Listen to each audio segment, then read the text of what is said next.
I would say that the people of the old have more successful marriage than people of this generation. I believe that marriage is created to bring out the best in the wife and the best in the husband. So I think that the marriage of old was more focused on the husbands than the wife. The people of old had a different mindset about marriage. Do you think that that's their different mindset about marriage was healthy? A very, very healthy. The people of old understood submit in the literal sense without strings attached. The people of this generation understand it with strings attached. Most husbands have refused to love their wives as God have commanded. But those husbands who have refused to love their wives as Bible commanded, expect their wives to submit to them as Bible commanded. God have made it that way that men are the head.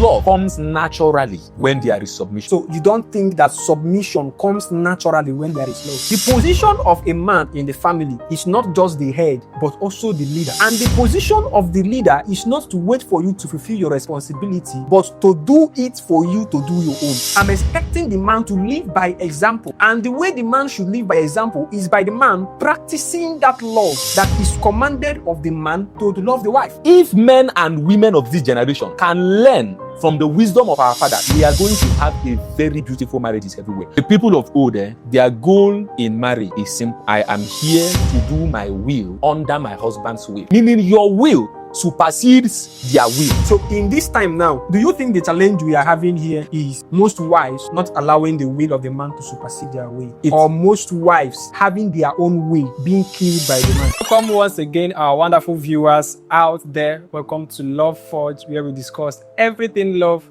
and relationship. I want to especially welcome you to this wonderful episode. And I want to advise you, make sure you play and watch this episode from beginning to the end, because you are going to learn a whole lot of things. Today in the studio, I have again my wonderful friend. Don't get tired of seeing him, because I'm going to be doing and be talking about a lot of things with him. So today again, I have my wonderful friend in the studio today. Someone you've seen before, someone you've heard from before, and someone some of you have come to know in the person of Rabbi Benjamin. Thank you. Rabbi, welcome. Thank you very much. Welcome again to the studio. Yeah. Rabbi, there are some statements you made in our last episode that I think we have to revisit. Okay. Because those statements, I think some of our audience disagreed with it. Okay. And myself, personally, I may also have some things against those statements. Now, let's go this way. In our last episode, you stated it clearly that the people of old didn't date and they didn't court. Making reference to both biblical characters and our great-grandfathers and so on. Yeah. So you said they didn't date and they didn't court. Now, I have a question for you. Okay. Are you saying, or can we say, that the people of old had a more successful marriage than the people of now? The people of old who didn't date, who didn't court, can we say, or are you saying that they had a more successful marriage when compared to the people of now that dates and courts? Okay. I would say that the people of the old have more successful marriage than people of this generation and the people of generation to come. Okay, please, can you explain further? Because I'm finding it difficult to believe that they actually had a more successful marriage.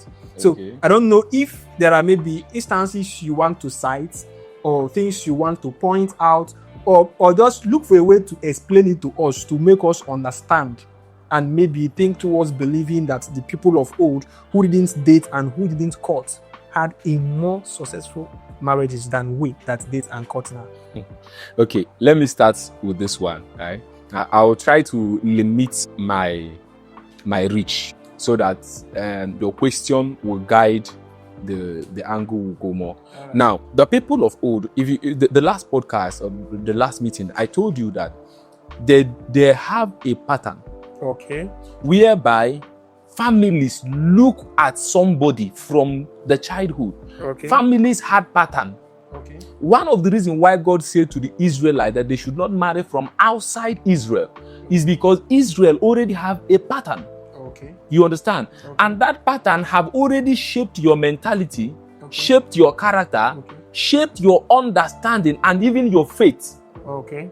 So it's easier for you and somebody that thinks alike, understands alike, walk alike from the same background to make a better home than somebody you don't know from anywhere, just dating of short-term period. Are you getting me? And then you people get married. No, you know, in this generation now, people don't really go to vetting stage again.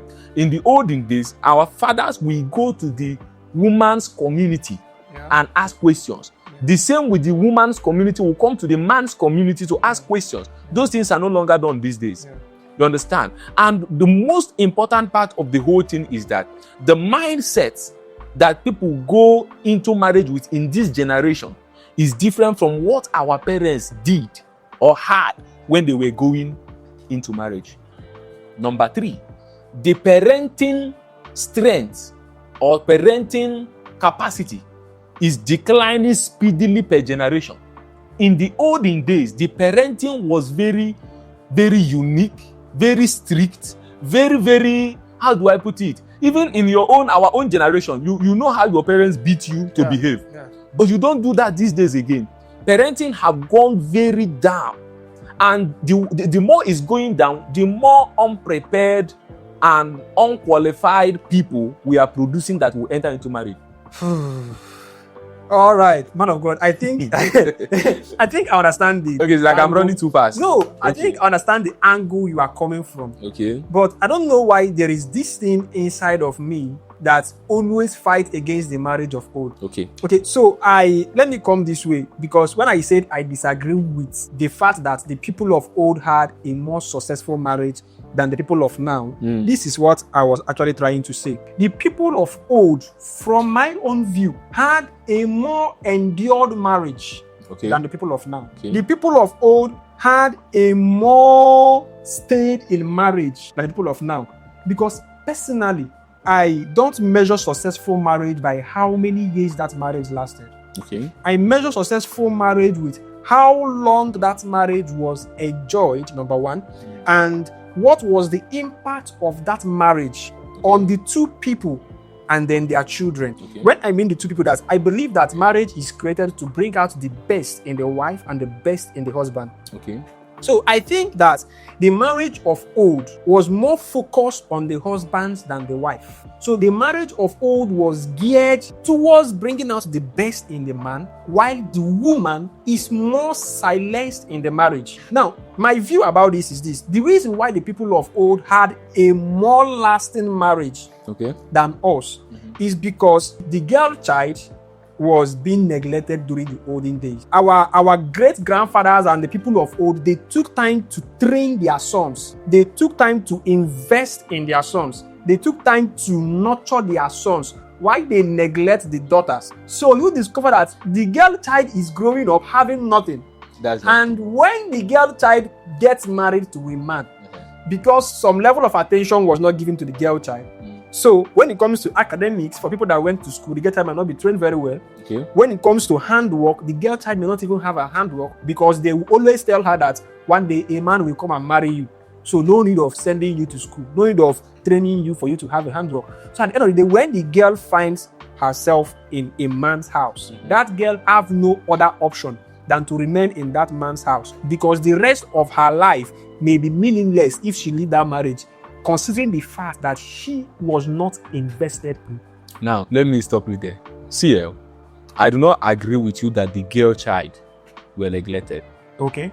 Are you getting me? Unless you have another thing as your base. But I would like to ask, what is your base for this word? Is it the Bible or is it the reality of Africa? When I'm talking about the girl child, I'm actually talking about our own reality that we are seeing here. Our own reality that we are seeing here. Okay, now you are not bringing your basis only from the Bible. No. Okay. I'm bringing it down to reality. Okay, good. Now, let me tell you something. That reality was true to an extent in the African space. Okay. You understand? It was not. It is not like that for the other European countries. If you check European country where they pay more attention to women than men, you discover that what was happening there is the opposite of what is happening here in Africa. Yes. And what I mean by opposite is that the woman seems to have more rights over there, while in More Africa, attention. man has more rights. Over there, they had more short-term marriage, while in Africa, we have more long-term marriage than them. Now, let me tell you this thing now. The people of old, they didn't really endure marriage because they don't have any hope of surviving outside the marriage. Are you getting me? The people of old had a different mindset about marriage. Do you think that their different mindset about marriage was healthy? A very, very healthy. Wow. Very, understand my word. Very, very healthy. The reason why it is healthy is because now today, sometimes I will tell you that I'm not going to limit my basis to the scripture. Yeah. Today I'm going to bring my basis both from the scripture and the reality, as you said. Okay. Now, the Bible said, wives, submit to your husband. Okay. The people of old understood submit in the literal sense, without strings attached. They understand it literally without any comma. The people of this generation understand it with strings attached. No, I will only submit when the man is capable. I will only submit when the man have done the right thing. Okay. I will only submit when the man have loved me. The people of old were not concerned about the perfection of the man. Okay. They were concerned about fulfilling their own obligation first. Okay. You understand? So to me, it was not enduring. It was them trying to fulfill their own side of the bargain. So don't you think that accepting that submission that you are talking about now, wholeheartedly and completely, without any addition or subtraction, don't you think that was as a result of the wives not actually knowing more? When I mean knowing more, Okay. When you don't know how you should be treated, you can fall for anything and accept anything. But when you know how you should be treated, you may not fall for everything and accept everything. The woman of old knows how they are to be treated. Giving you an instance, look at Sarah. Okay. When Abraham, when they were having issue with conception, Sarah was the one that suggested, this is my handmaid. She is younger. Try out with her. Maybe through her, God will fulfill his promise. Are you getting it now? And Abraham, consenting to it, did it. And when this woman had the baby now and begin to misbehave, Sarah understood that this is not how I am to be treated. Okay. You understand? She understood perfectly that this is not how I am supposed to be treated. And she said to her husband, send her away. So the people of old, they know exactly how they are to be treated. Okay, so let's come back to what you said, that the people of this generation have failed to accept submission. Yes. Wholeheartedly. When you are not treated how you should be treated, okay, that means the man from his own end might have defaulted. So now that the man is also defaulted, you know why I'm saying this? I'm saying is because I discovered that in our society now, the attack of failed marriages is shifting to the ladies. Okay. It's shifting to the wives. Because Bible says that a wise woman builds her home. Okay. So people are now seeing that it's 100% the responsibility of the wife to build the home. Even when Bible commanded husband to love the wife as you loved yourself, as a part of you, discover that most husbands have refused to love the wives as God have commanded. But those husbands who have refused to love their wives as Bible commanded, expect their wives to submit to them as Bible commanded. Now let me. And you know that our generation is a very logical generation. Very, very logical. But now let me cut you there. The way you are sitting here now, if I give you a dirty slap now, and you slap me back, and then we go and stand before somebody to judge it, do you know that at the end of the day, they may just say, both of you have slapped each other. Whatever the case is, they just find a way around it and it's resolved.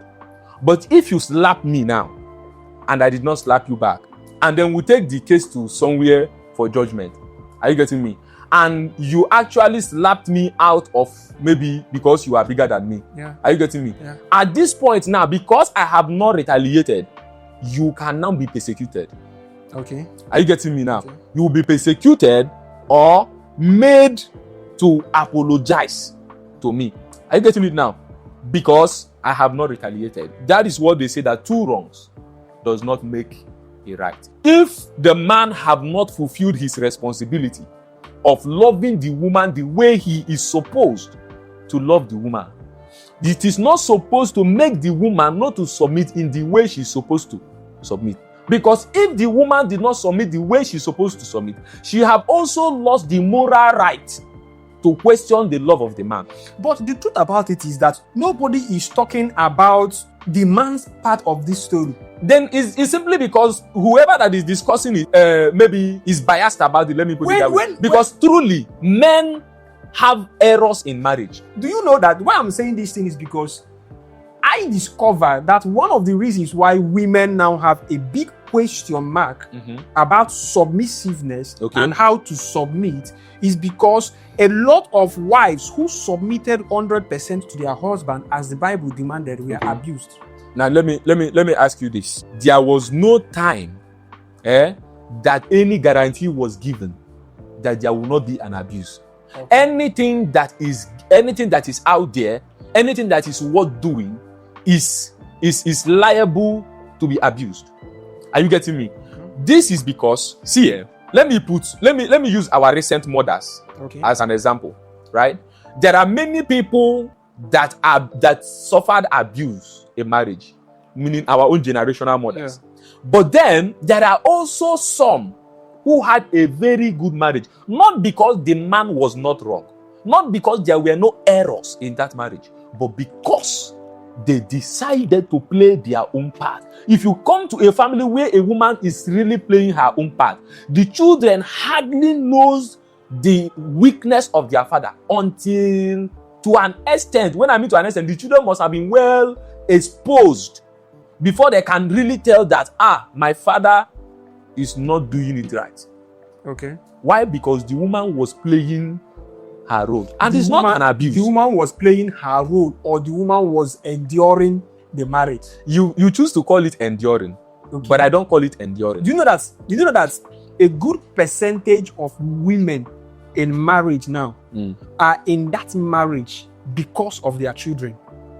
Not because they feel good, not because they feel loved, not because they are comfortable in that marriage. Okay. But if you ask majority of wives that are in marriages today, they will tell you that I am here because of my children. If not because of my children, I would have gone long ago. Now let me tell you this. I will never advise anybody to stay in a marriage because of the children. Okay.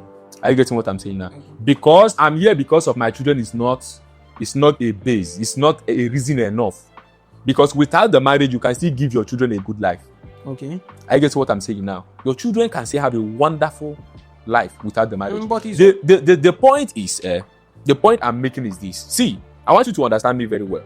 I accept that men have errors in marriage. Okay. And to be honest with you, many of the errors are initiated by the men.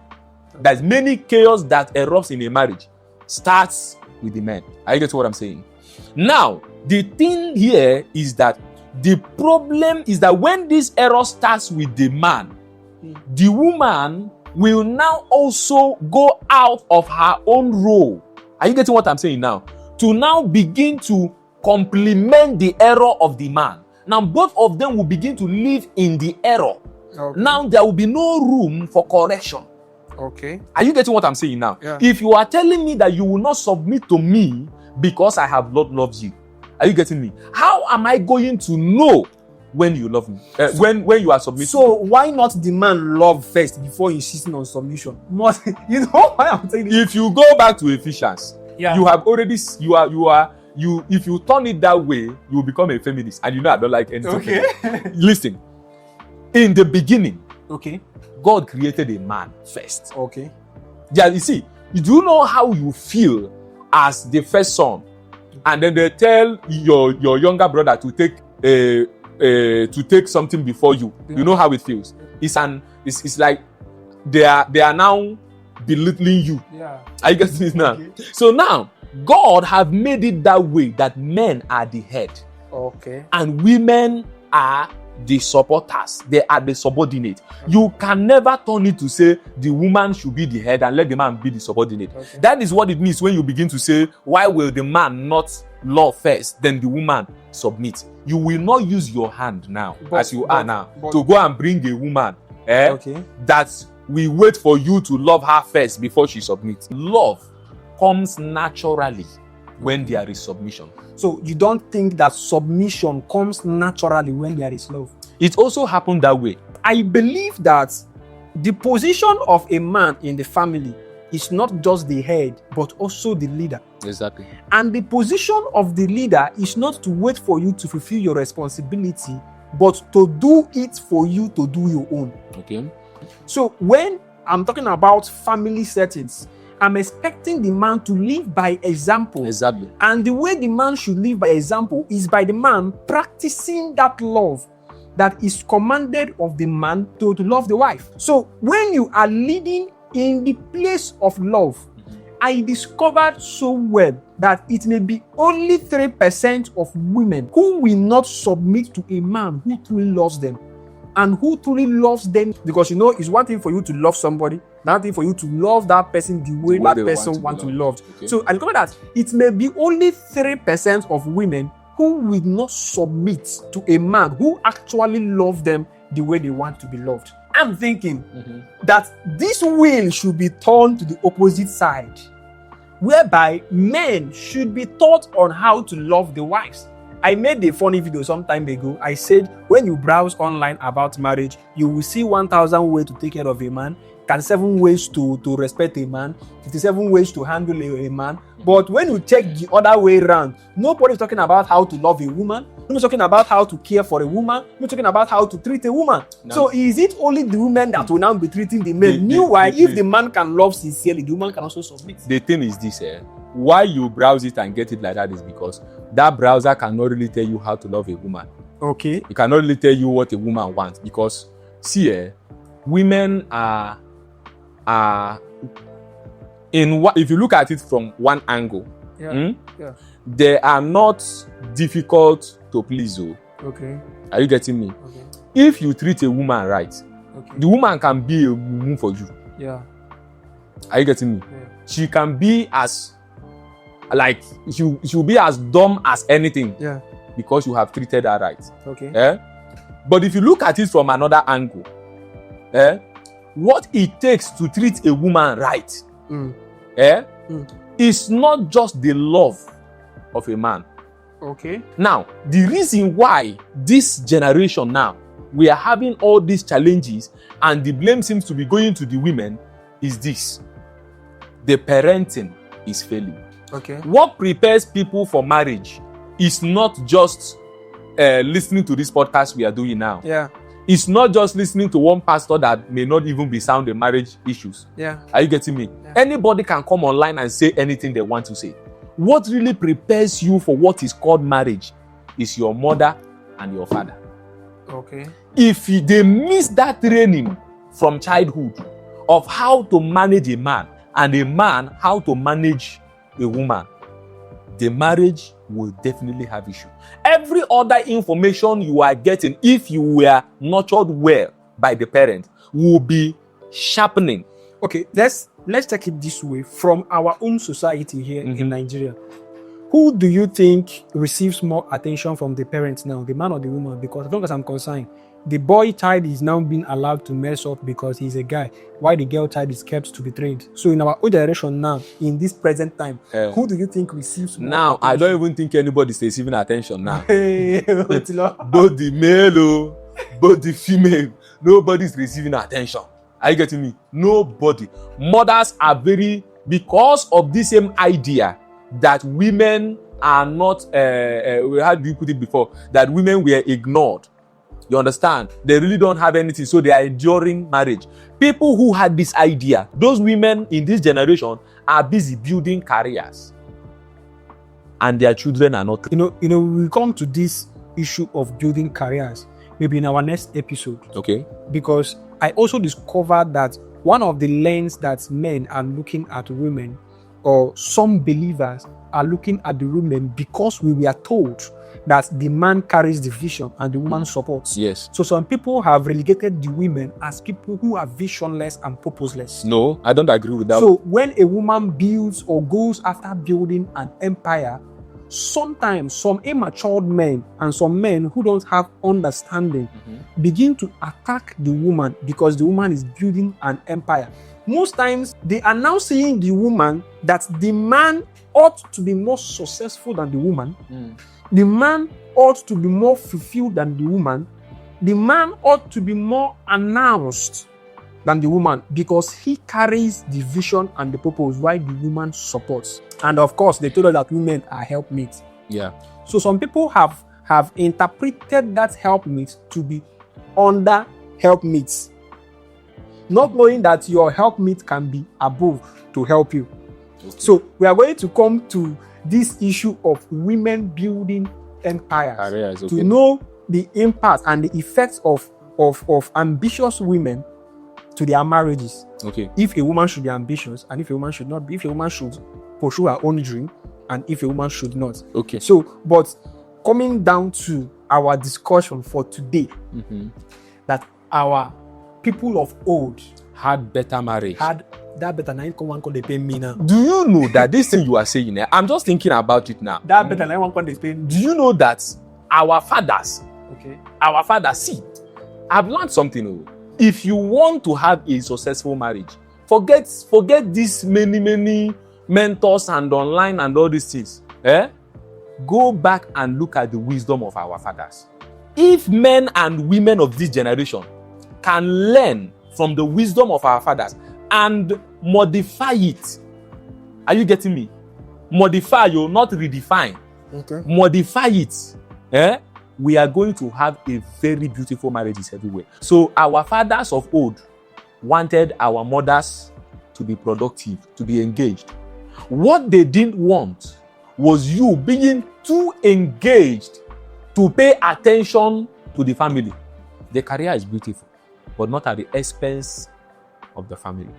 I have another thing to tell you, but don't worry. Let's be going. No. You can bring it. Now, let me tell you something. Okay. One thing I've looked into is the issue of expectation. It is not talked about. The issue of expectation. Yes. Okay. Expectation. The expectation you carry into relationship. Me, my own talks is not limited to marriage. Okay. I who am I that I will be a marriage counselor? Okay. Are you getting me? Okay. So my own talk is a general state. Okay. See, the expectation you carry into a relationship is one of the foundational principles that will either build that relationship or mar that relationship. Okay. Many people enter into marriage with expectation of perfection. I want a perfect man. You understand? I want a perfect man or a perfect woman. And then you are looking at this person, you believe that they are perfect. And you are entering into that marriage expecting that they will remain perfect. You understand? Your expectation is that they will remain perfect. It is not that expectation that what works in marriage. The perfection in the imperfection. Understand you? Perfection in the imperfection is what saves a relationship.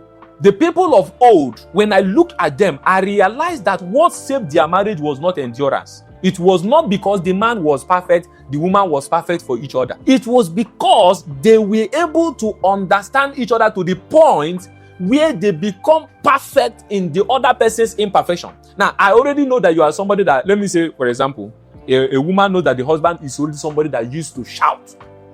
Are you getting me?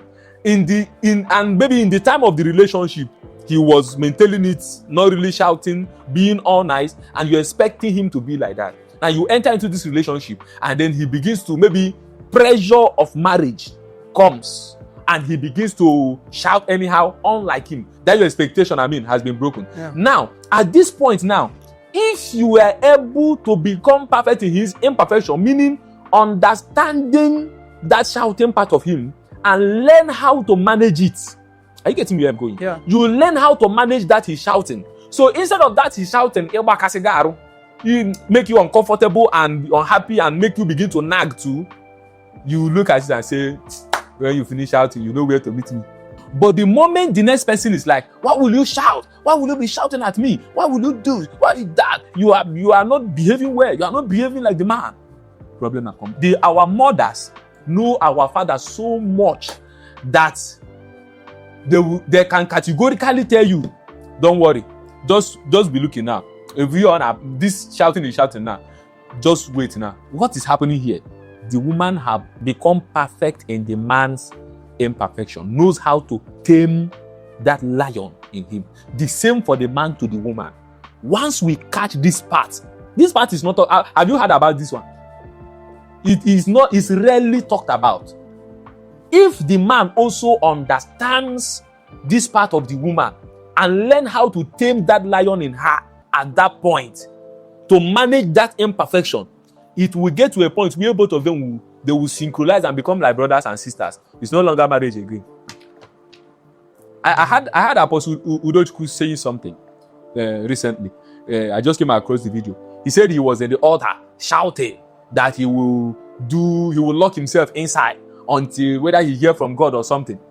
And when he gets back home, he was already in the mood, doing trying to keep to his word and all. And the wife was looking at him. Are you getting me now? Looking at him. And then to a point, according to him, I say like the wife asked him, will you not eat rice? There is chicken and all this is. And by the time she finished mentioning the things that are available and present them in the table, he knows that thing he said in the church will not hold. But if the woman have not come to understand that part of him and was like, this one have said this thing, nobody should cook. Everybody, even if the man come back home and want to change his mind, he will die there. He will not. And if you now want to ask her, why did you not make food? He say, no, but you say you no go. Are you getting me? So there are when you become perfect in your partner's imperfection, even when your friends want to incite you, many things that happen to relationship and marriages are as a result of friends, external influence, family, friends, even church. I'll understand what you are saying. Okay. Understand what Tell me where you disagree. I'm still disagreeing that the people of old had a better marriage more than the people of now. The people of now have all the potentials, all the resources they need to have a better marriage than the people of old. But they are not having it. We are not having it. Because a lot of things has failed along the line. You understand? What people of this generation have is more fun than the people of old. People of old don't really have time to go to vacation, to go and do this and do that, do elaborate wedding, do all this bridal shower and all these things. They don't have it. But people of these days have it. They do now. They say baby push. How do they say all this? So people of this generation, we have everything we need to have a more successful marriage. But the problem is that the people of this generation are trying to redefine marriage instead of to modify marriage. Okay, they are trying to redefine marriage than modify. All right, man of God.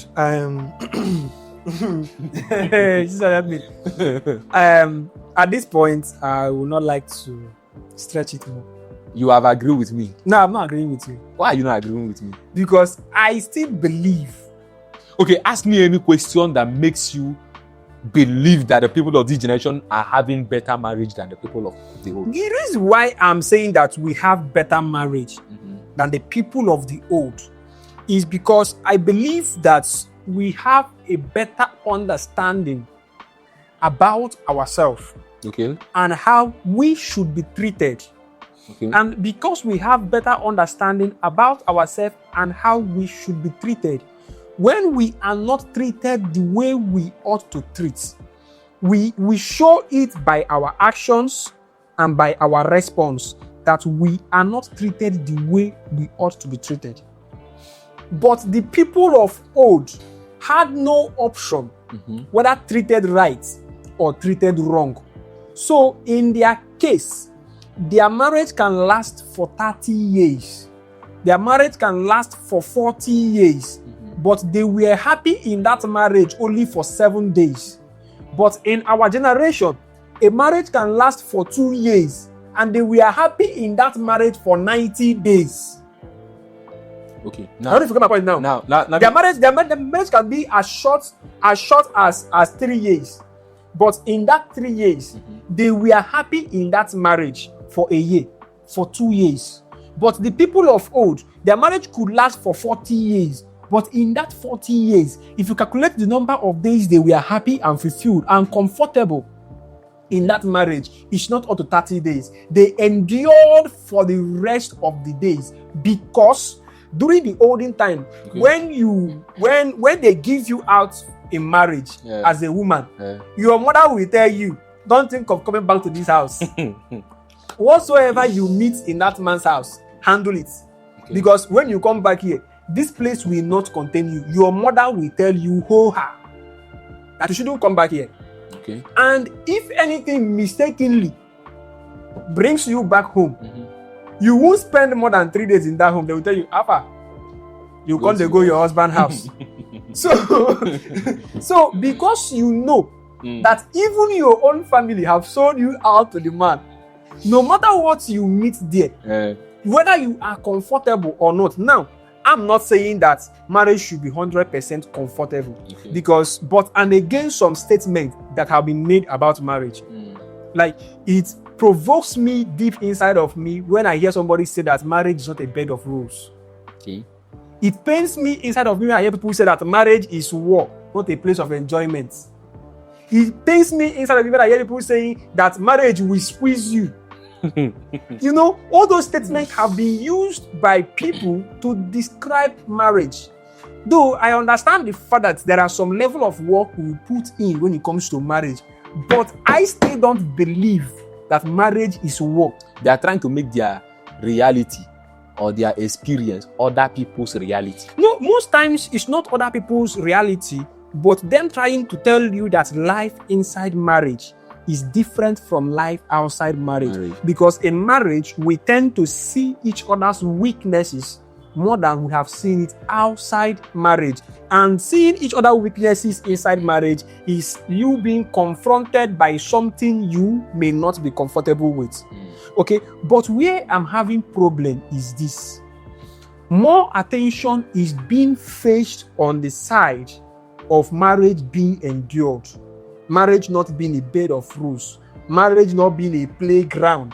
You know, some pastors have even gone as far as telling you that God will test you with marriage. Like God is dealing with you with marriage. So you are married for 15 years. But inside that 15 years, all day looking on India,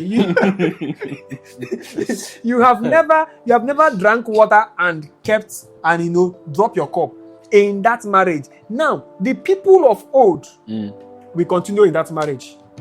Okay. The people of old will continue. To me, continuing in that marriage does not mean you have a successful marriage. Now, let me tell you something.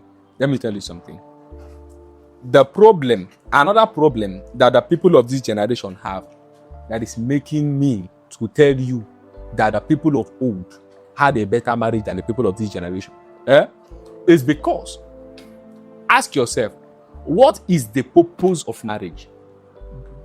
Are you getting me? That is the beginning. This marriage, what is the purpose? And then what is the goal of the people getting married in this generation? What is their goal? Many people, their goal is just to marry for marrying's sake. But the problem, marrying for marrying's sake or marrying with the right goal, yes, we should have the right motives towards marriage. The people of old, their goal in marriage is simple. I am here to do my will under my husband's will. Understand it? Okay. I am coming into your life to do my will under your own will, not to do my will with your will. Okay. I'm not coming to do my will with your will, or to do my will and your will. Okay. I am in the old. They are coming into the marriage. They are marrying you to do their will under your will, meaning your will supersedes their will. Okay. Are you getting what I'm saying now? So in this time now, do you think the challenge we are having here is most wives not allowing the will of the man to supersede their will? Or most wives having their own way being killed by the man? Now, both of them are the problem. That is why I asked you for the purpose and the goal. Okay. In that olden days, their goal, to my understanding, is just and why are you supporting the men more in these olden days? Because you are channeling the fault from the you are channeling the glory to the women of the old. Like the way they came to the marriage, the way they handled the marriage, which is indirectly pointing the fault to the women of now. Now, do you know why? Do you know why? The men of this generation, yes, many of us are not really prepared for that thing called marriage. Okay. Are you getting where I'm going now?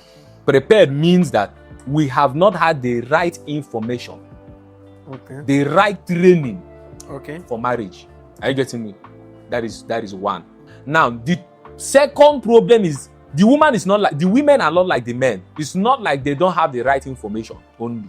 Okay. Women are more to be trained. I don't know if you understand where I'm going. Yeah. Women needs more like extra training. Do you know why? Women are the carriers of division. A woman that is trained will know what to tell a man when the man is angry. A woman that is trained will know what to tell a man when the man is frustrated.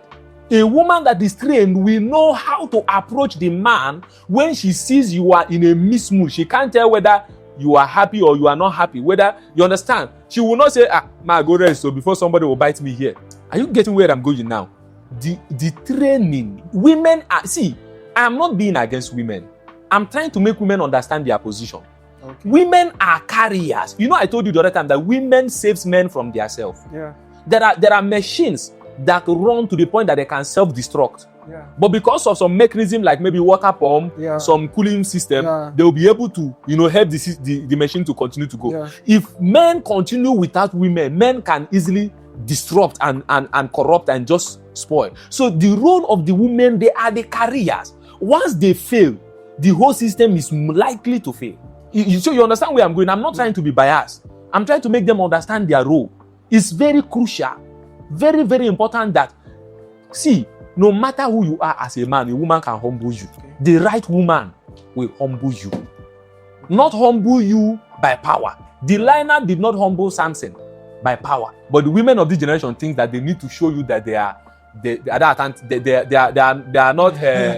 not somebody you can walk over. You understand? I need to show you that if your grace is 10%, my own is 100%. That is not it. Okay. Thank you. So, in conclusion, the people of the old had a better marriage than the people of now. The people of the old had a better marriage than the people of now.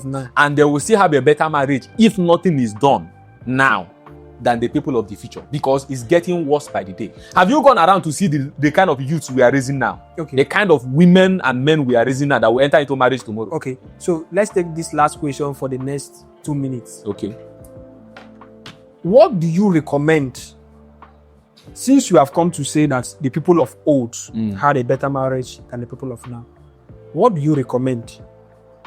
Should we now follow the marriage pattern and the pre-marriage pattern of the people of old, like you said in our last episode, that they didn't date, they didn't court, but they made their inquiries and they married among themselves?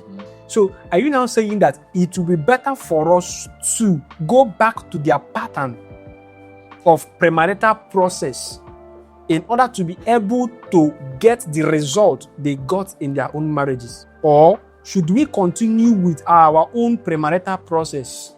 Because they say that doing the same thing and expecting a different result is almost madness. So when it comes to the premarital pattern, what do you suggest should be done? Okay, now, like I said already, the people of this generation should go back and learn wisdom, not from social media. They should go and learn wisdom from the people of old. Okay. That is one. And when we have learned that wisdom, we can modify it. By modifying it is where I agree that there should be courtship, that there should be dating. Are you getting me? You should get to know each other. That is modifying it. Are you getting it? And then we will have a better marriage. And then also, the people of this generation should pay attention to parenting. You understand? Parenting is very, very important. And that area is failing in our society daily. And you can stretch the brain across board, because when you talk about parenting, you will now bring the government into it. Yeah. You will bring the church into it. Yeah. You will bring the society at large into it. Yeah. You understand? So this is my submission. Let's modify and let's have a better marriage. Thank you very much. All right, so our viewers out there, I don't know your own stand, whether you are standing with Rabbi that the people of old had a better marriage than the people of now. He said he's insisting that the people of old had a better marriage than the people of now. Whereas me, I insist that the people of now had a better marriage more than the people of old. So let's have your own view in the comment section. Yeah. Let's get your question, because of course your question will also give us what to talk about for the next time. The place you don't agree on, say it in the comment section so that we will know where we are standing and where we are not standing. Okay. So Rabbi, I don't know if you still have anything to tell our audience before we call it. All right. For today. What I have to say is simple. Marriage is not a must. Okay. One is that you must not marry. Okay. God will not judge you that you marry or you did not marry. Okay. Are you getting me? That is one. And maybe you don't know if you are part of the people that will even marry, because the Bible says that there are people who are born Enochs. Yes. Some people become Enochs. Yeah. Some were made Enochs by other people. Maybe this dimension now will come to it. Okay. Because were you not told that in the beginning it was one man and one woman? So when you say that marriage is not a must, and in the beginning it was one man and one woman, we'll come to that one later. Okay. Continue with your closing remarks. Okay, no problem. We'll come to there. We'll take. So now, for the people of this generation, let's look beyond what we see now. Let's look beyond the noise on social media, on the streets, in our neighborhood. Are you getting me? And I will tell you to be conscious, because not every old man is a wise man. Yeah. You understand? So go back, really sincerely look into how the people of old had their marital affairs. Forget about what your friends will say. All right. Forget about what other people will say, and apply that principle in your marriage, and it will work. All right. Thank you very much, Rabbi. Thank you. We'll call it a day. Yeah. So thank you very much, our viewers out there. If you are yet to subscribe and to follow us everywhere. Follow Rabbi, follow Ifeanyi Chukwu Bride, follow Love Forge, and remain updated as we drop our videos. Thank you very much for joining us today. See you some other time. Bye.